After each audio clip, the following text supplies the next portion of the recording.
Welcome to another episode of Hornhouse Kitchen. Today we're making pressed corned beef. In a few days it's St. Patrick's Day, and here in the Boston area it's traditional to make corned beef and cabbage. But in the Hornhouse we make it a little different. We make pressed corned beef. So I've boiled the corned beef for about 5 hours, and now I'm going to drain it and put it on a plate tray here and press it overnight. So I just wanted to show you how I do that. So, drain it out.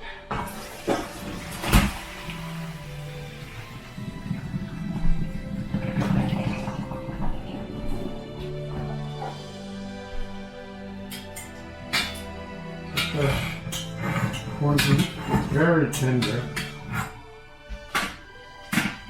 Put it on a cookie sheet. You cover up with some plastic wrap. Put a cutting board over it. And then it's a 50-pound lead weight that I have. And the trick here is you want to try to get it as level as you can. And I'm going to put this in the fridge overnight, and then tomorrow I'll show you what we're going to do with it. Okay, we've finally chopped the potatoes and the carrots into about a quarter-inch, a little bit bigger than quarter-inch slices. I'm going to add a generous amount of olive oil, some salt,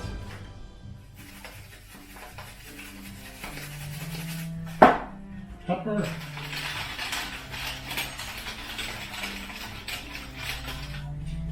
and yes, a little bit of cinnamon. I'm going to use a measuring. I usually use the palm of my hand. That's about a teaspoon. Maybe a little more. Maybe a teaspoon and a half of cinnamon. I'm just going to mix that all up. And once that's thoroughly mixed up, we'll put it on the baking sheet at about 425-degree oven, and we'll bake it probably about 40 minutes to an hour. Depends. You'll see the vegetables will get a little wilted, a little condensed, but you can, and they'll be soft to the touch, so you don't want them crunchy. So you gotta kind of look at it and just kind of tell when they're ready. And that will be our vegetables to go with our corned beef.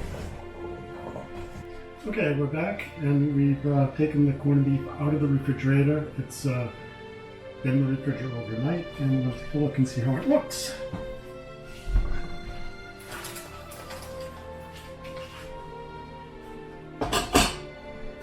So it's a little, just take the plastic wrap off. It's actually pressed really well, but a little bit too well. It's a little flatter than I would like. Normally it's about an inch thick. So what I'm going to do is cut it in half and fold it over, and you'll see what I'm going to do. So I'll just cut this approximately in half.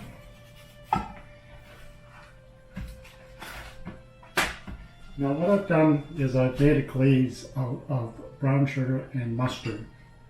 And normally I would just put that on the top, but since we're going to layer it, I think I'm going to try putting some in the middle. See how that goes. And I'm going to transfer it to this baking sheet I have here.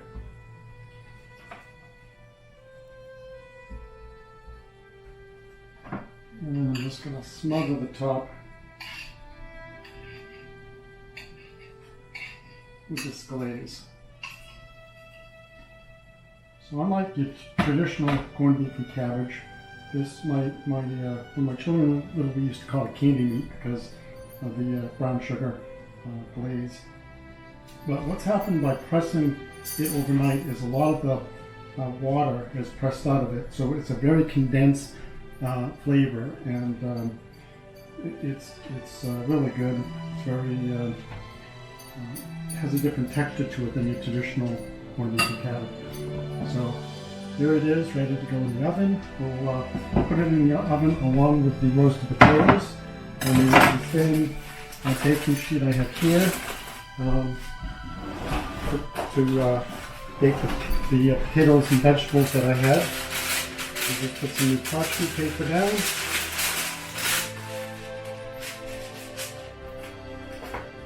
And we'll spread the vegetables out.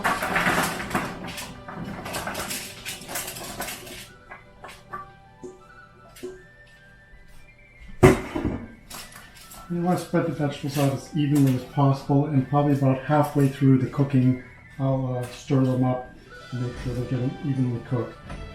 Again, that's in a 475 degree oven, and the meat's only going to take probably about 20-25 minutes. It really only needs to get warmed up. We've already boiled it, it's already cooked, so it's just warming it up.